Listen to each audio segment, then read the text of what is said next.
नमस्कार दोस्तों, स्वागत है आपका आपके मन पसंदीदा चैनल आरजे साहिल पर। मैं आरजे साहिल आप सभी का स्वागत करता हूं। आज की कहानी के सेशन में जो हम लेकर आए हैं थोड़ा सा हास्यप्रद भी है लेकिन ज्ञानवर्धक भी है। कहानी का शीर्षक है क्या कुत्ते की पूंछ सीधी होती है क्या।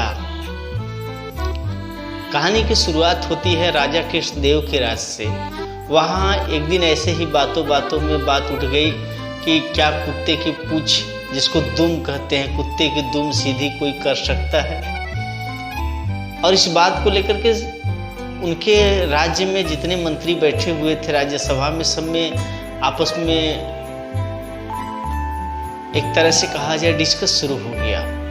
राजा ने सबको चैलेंज किया कि जो भी कुत्ते की दुम को सीधा करके लाएगा, सीधा कर देगा, उसे हम 5000 स्वर्ण मुद्राएं देंगे। अब ये बात जब मंत्रियों ने सुनी तो बोले कि हाँ महाराज, हम सीधा कर देंगे, कुत्ते की दुम हम सीधी कर देंगे। और दरबार में जितने मंत्री थे सभी मंत्रियों को एक एक कुत्ता दे दिया गया। अब उन्हीं में से तेनालीराम जी थे। तेनालीराम जी अब आई बात उनकी, तो उनको भी एक कुत्ता दिया गया और एक एक महीने का टाइम दिया गया कि कुत्ते की दुम को सीधा करना है। सब लोग अपने अपने घर ले जाकर कुत्ते को खूब खिलाते पिलाते, और कोई कुत्ते की पूंछ को बांध करके ऊपर छत में लटका दिया है कि सीधा रहेगा। कोई कुत्ते की पूंछ अपने बिस्तर में,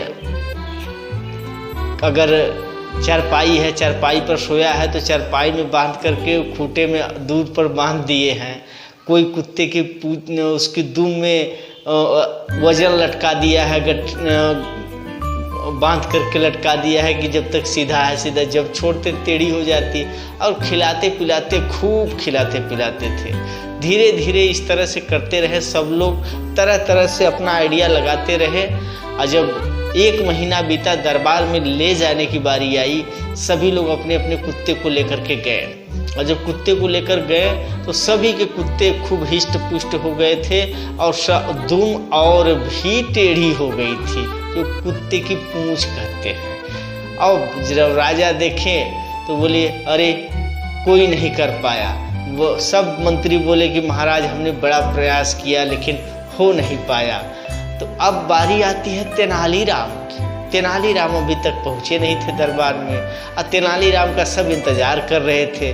और जब तेनालीराम पहुँचते हैं तो एक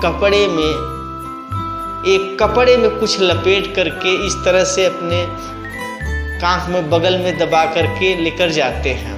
और जब जाते हैं, राजा बोलते हैं कि अरे तेनालीराम, आपका कुत्ता क्या हुआ, क्या उसकी दुम सीधी हुई? तो बोले हाँ महाराज, दुम सीधी हो गई है। तो उन्होंने कहा कि दिखाइए कहाँ है कुत्ता।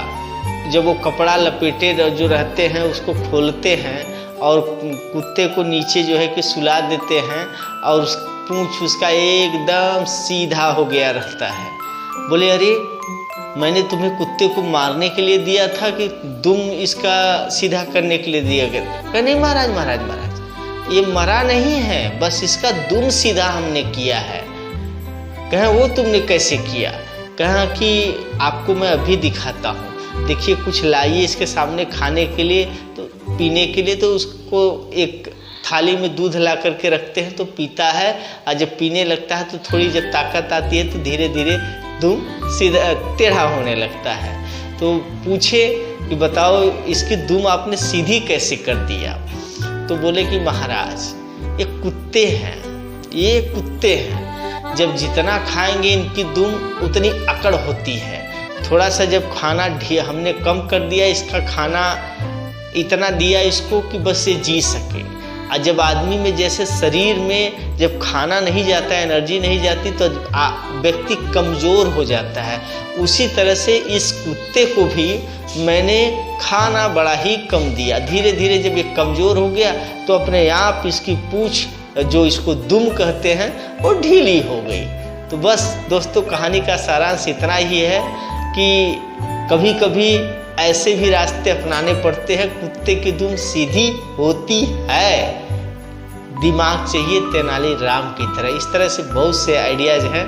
बाकी दोस्तों कहानी अगर आपको पसंद आए please like, subscribe, share, follow, comment जरूर करिएगा। सभी दोस्तों को प्यार भरा अलविदा, धन्यवाद।